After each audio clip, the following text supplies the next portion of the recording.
I had always trusted my wife completely.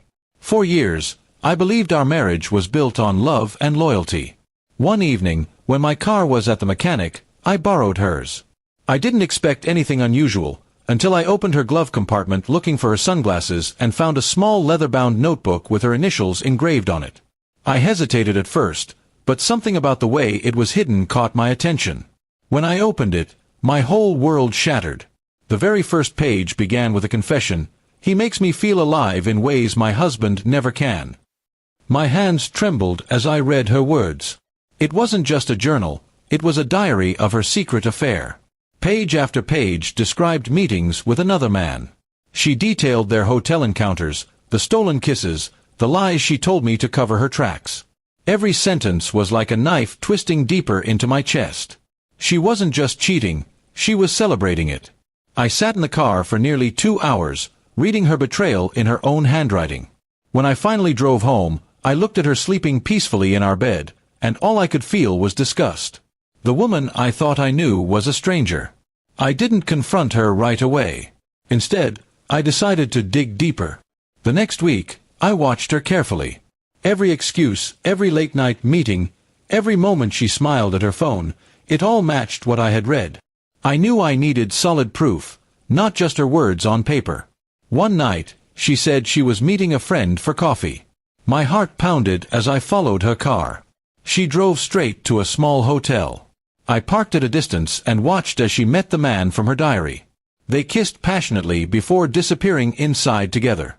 My chest burned with rage, but I kept calm long enough to take photos. When she came home later, she kissed me like nothing had happened. But that night, while she showered, I copied every page of her diary and saved the photos. I wasn't going to confront her empty-handed. I was going to destroy her the way she destroyed me. The next morning, I confronted her. I placed the diary and the pictures on the table. Her face went pale. She stammered excuses, saying she was lonely, that it meant nothing. I just stared at her. Then I told her calmly, "You've written your own punishment, and I'm just going to read it out loud." Within days, I shared the diary scans and photos with her family, our friends, and even her workplace where she was well respected. The whispers began quickly. Her perfect image crumbled as everyone saw the truth in her own handwriting.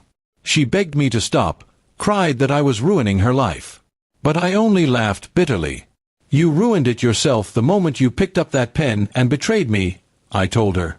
She lost her reputation, her friends distanced themselves, and even her family couldn't look at her the same way. In the divorce court, I presented the diary and photos as evidence.